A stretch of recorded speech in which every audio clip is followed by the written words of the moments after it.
There's a lot you can learn from Out of the Past.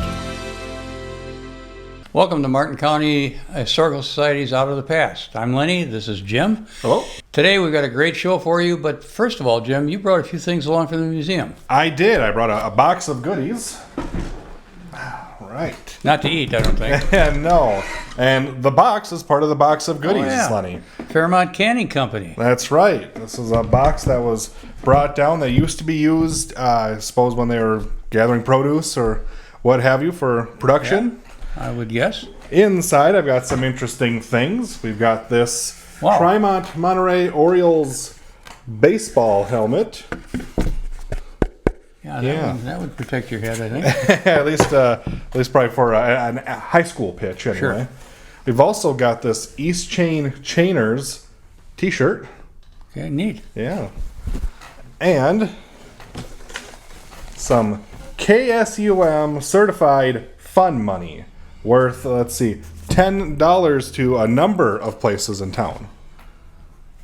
I wonder if they're still around.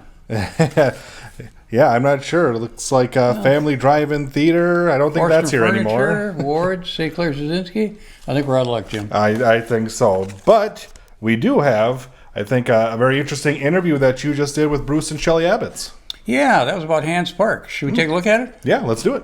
We're here in the Pioneer Museum, and I'm going to visit with Bruce and Shelley Abbots about Hans Park. First of all, Hans Park, interesting name. Where is it located, and how did it get its name?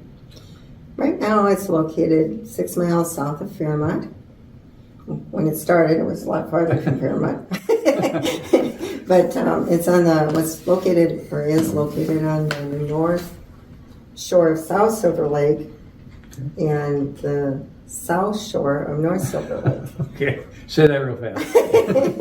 And the name itself is my family's surname of Hand. It was my grandfather, Ernest Hand Sr., who started the park in 1893. Well, let's start with the early history. What do you know about the early history of Hans Park? My grandfather was quite the entrepreneur. He started with 2 boats and a bathhouse.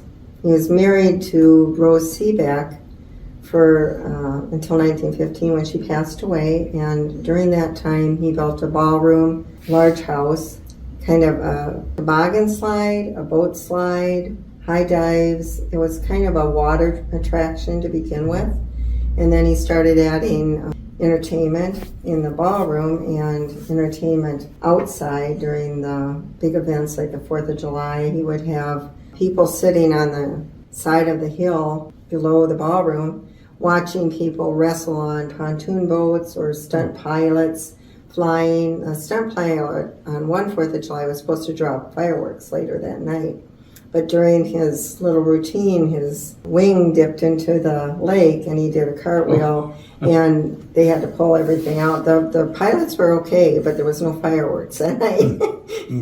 So those are attractions. You mentioned the toboggan slide, and I know from some history I've looked at with Hans Park. Was that made out of wood? It was made out of wood. It was kind of a smaller than a real toboggan, and it was more semi-circle shaped, and you would sit, and it had handles on the side, and you would sit on it.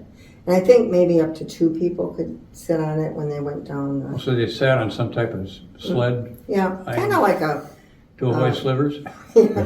Primitive flume type thing going on. The boat slide was a boat, of course, and a lot of people could sit in that. And, sure. And then that was a lot like a flume, too, because they'd get to the bottom and there'd be a big splash. Oh, sure. So what do you think, what would you call the biggest attraction in that early era? Well, now I would think they were big attractions, but they had performers like Lawrence Welk and Guy Lombardo and Duke Ellington and Cap Calloway. Why? And Al Minky was very big at the time. He was a local band leader who could have taken a job that ended up being given to Lawrence Welk and making Lawrence Welk a famous person. Sure. They had asked Al Minky first to do it. And they played in the ballroom. They had the first silver screen in the area where they showed silent pictures in the ballroom area. It was before the Depression, I know that. And then they had the Harlem Globetrotters and the House of David basketball teams play inside ballroom, play basketball inside the ballroom. So he had a lot of things going on in the ballroom, and then in 1919 he expanded to across the road on North Silver, and he put in campgrounds and ball field. Mm-hmm. And he went to Chicago to see how that how they were set up and what size they needed to be and everything. Sure. And he came back and he built the ball field, major league size. And he built some bleachers, and he built a concession stand that we still use. And I think the ticket office booth is down the hill on the other side of the road yet. Mm-hmm. So those are the only two remaining buildings that he had built. And he went ahead then and started booking through an agent in Chicago. Different traveling black teams like the Kansas City Monarchs, the Omaha Green Goblins, the Brooklyn Cuban Giants, and a lot of times they play each other, but a lot of times they would play local teams because back then every town had a local team. Sure. And they got together and they really did a lot to compete with each other and do the best they can. I think the most notable game they had out there was in 1924, October 7th, after they had lost the pennant. The Brooklyn Dodgers, who later became the LA Dodgers. Okay. And they played at the park. They let school out that day Wow. so that I would have skipped. people could go to see it. And the newspaper report said that the hometown boys gave the big leaguers a run for their money. Right, and as I remember from the newspaper accounts as well, the Brooklyn players were very positive about the locals, and they said they gave us, as you said, a real run for their money. So, yeah, to think that there was a major league team that played in Martin County at Hans Park. Yeah. Wow, can you imagine today if that would happen? Yeah. Well, even the black teams that played there Oh, yeah. had, Satchel Paige pitched there. Right. And my dad remembers watching him, and he also watched and he doesn't know the name of the player, but he was a catcher. And the catcher could throw out to second base without even standing up. He was just phenomenal. And so we got a lot of talented black teams playing at the park as well. So. Sure. What do you think in terms of attendance? What kind of attendance do they have to these events generally? And maybe which one was the biggest in attendance, which event? I'm not sure what game it was, but the paper reported 3,000 paid admission to the ball game. Now, I was told that the day the Brooklyn Dodgers played there was 3,000 people. My grandfather said when he had things going on both sides of the park, Sure.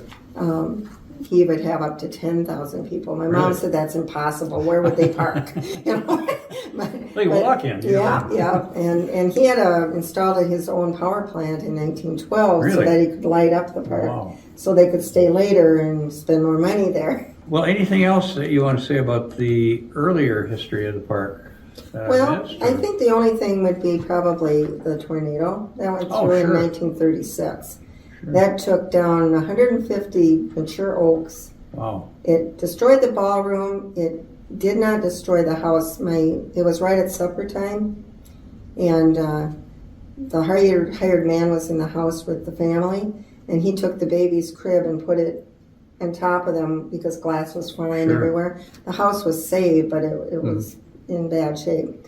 And Grandpa got insurance money. This happened on April 30th.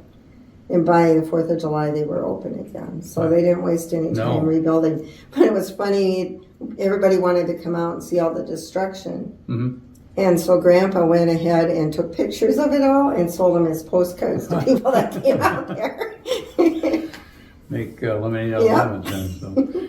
You said the ballroom was destroyed. Was it rebuilt Yeah. on the same spot? On the same spot, but it was bigger.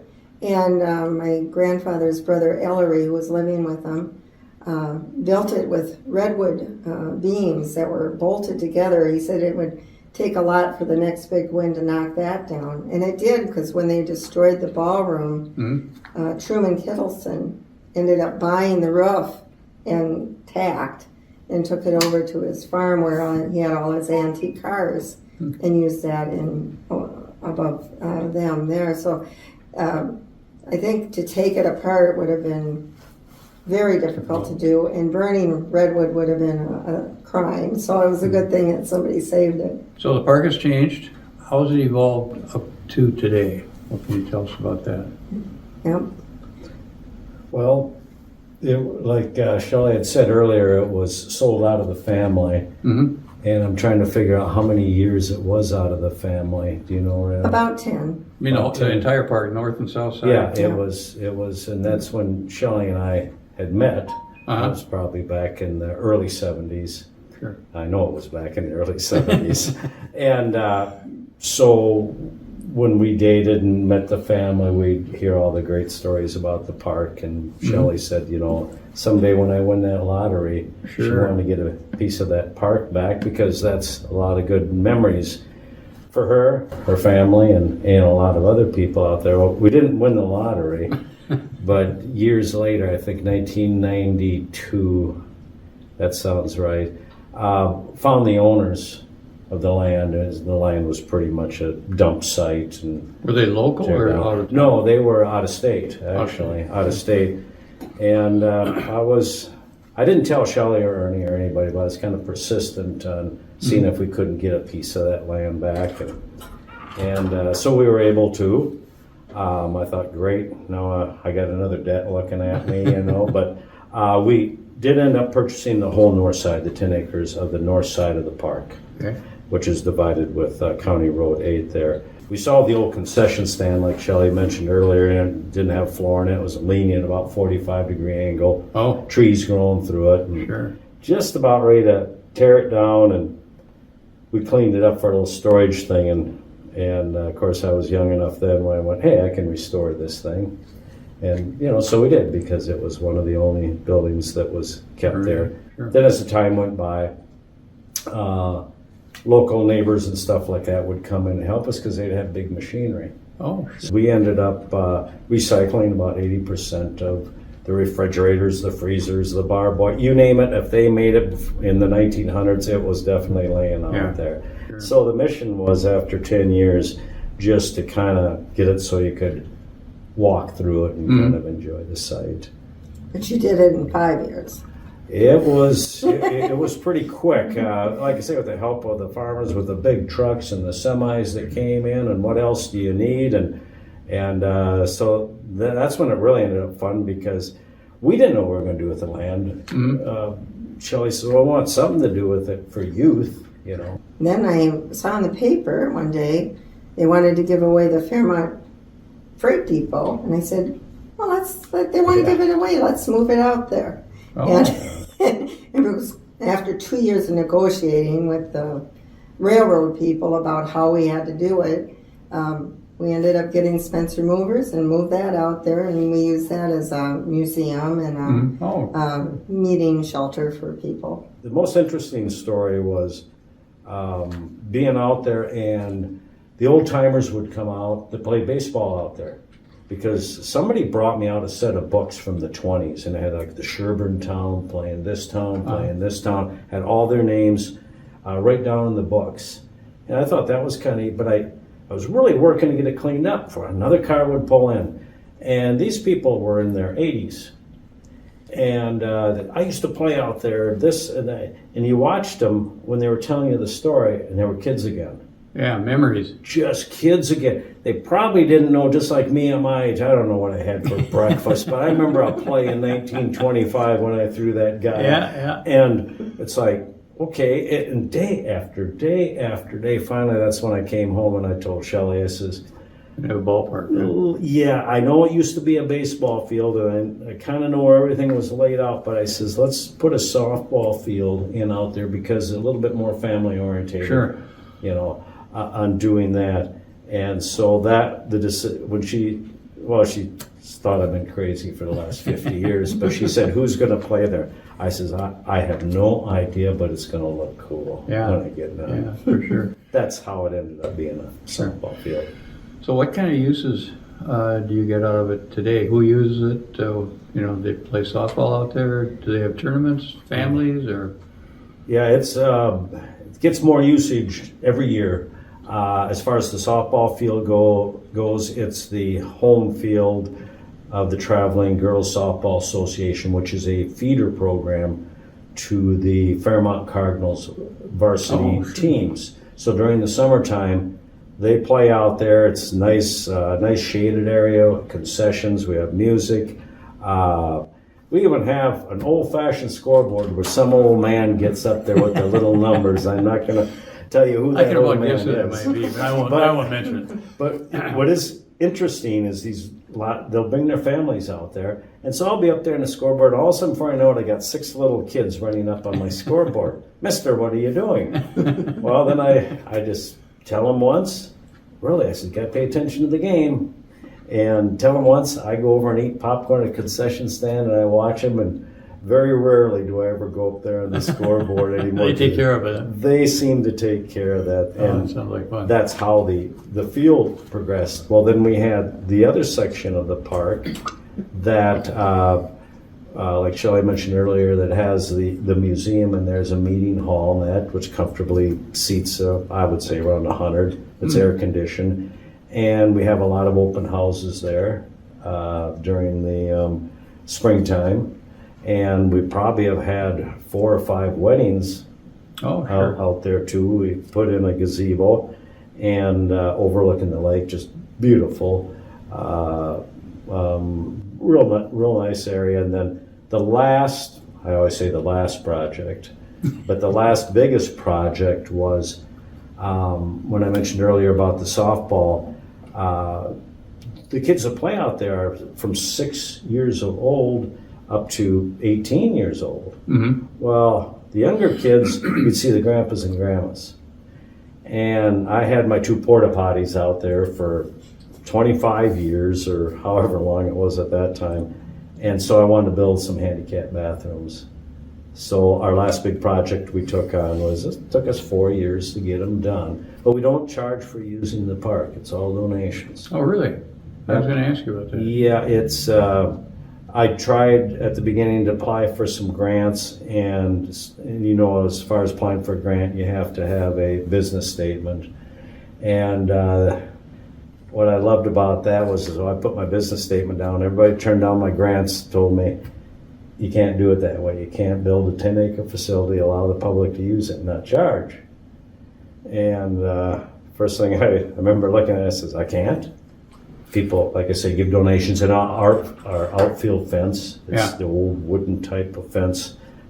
People for $150 a year, they advertise their business out there. Oh, really? And that's how it takes care of itself.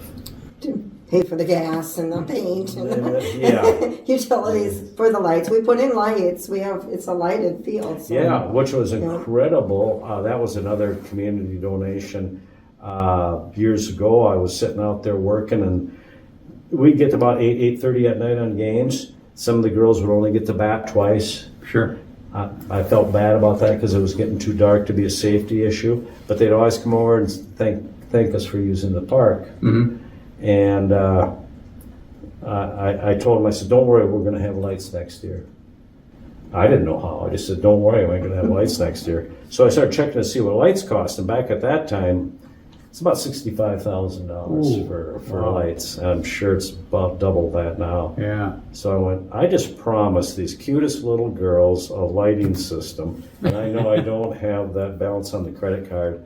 So lo and behold, a big faith project, Daryl DeWar from DeWar Electric happened to be driving out there and one day and brought his dog out, and he looks around and he says, when are we going to put lights on there? And we play double headers, so that's an average of eight games a week out there during the spring and summer. We start before school gets out, and we kind of end when it's state tournament time. Well, you guys are to be commended for doing that. I mean, that's really a terrific project and terrific area to have in Martin County.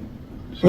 I'm happy that he took on that challenge because I would have still been waiting for that lottery if he hadn't done it. Well, good. Is there anything we missed that you want to mention Well, about Hannah's Park? there's so much stuff that went on there that Sure. we could talk for hours, and I know we can't do that. But I do appreciate that you had us here to get Well, some of those thank memories you. captured. So No, I'm glad you could. Appreciate it very much. Well, thanks again, and good luck, and keep going with the park. Thank you, Lenny. Wow, that was great, Lenny. That was a really good interview. It was really interesting. I didn't realize all the things that, the history that they went through. Yeah. Bruce and Shelley. That was really great. Jim, I think, didn't we say you have some other things that you brought in that we'd be able to take a look at? That's right, Lenny. We did get a lot of things in recently. Should we go ahead and show them what we've got? Yeah, let's do that. All right. You know, Lenny, we have received a lot of interesting artifacts. Many of the things we'll look at today quite recently. Should we start taking a look? Yeah, I think so, and definitely are interesting and unique. Absolutely. First one I'd like to show you is this cannonball, and believe me, it is heavy. It looks like it. At one time, there was a cannon at Sylvania Park, Oh, and this is an actual cannonball that came from or was used by that cannon. oh goodness. So it was brought in very recently, and it's on display here in the museum. Sure. So what else you got, Jim? Over here, we have some at what was at one point emerging technology.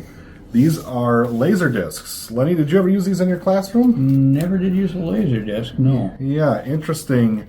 And to show people at home what those look like, you can imagine a DVD, but on a pretty grand scale. Hefty scale, yeah. Yeah, yeah, interesting. Size of vinyl. Yeah, really sort of a vinyl compact disc all in one. Yeah. So, what else do we have next? Well, this was brought in by an area farmer, and we aren't totally sure what it is.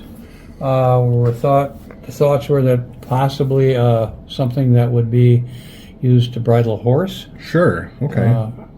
possibly even a belt buckle, but I don't think that's really what it would be. It had numbers on it, 1810. So if it actually went back to that date, we're not sure. Sure. So anyway, kind of an interesting item. Yeah. On that same vein, also from an area farmer, we've got this deal. This comes from Elm Creek, and Looks like it was in a creek for a while. it was in the actual creek, and our best guess is it's a wagon wheel hub of some It sorts. sure looks like it. Yeah. Definitely.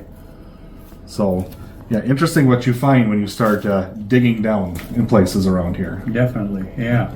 Okay, Jim, what else do you have over there? Looks like you had a few other things you brought in. Yeah, we've got some interesting uniforms. These came from, this one's an East Chain track top. Sure. And these came from a couple recent events, the closing of the Welcome School and the East Chain All-School Reunion.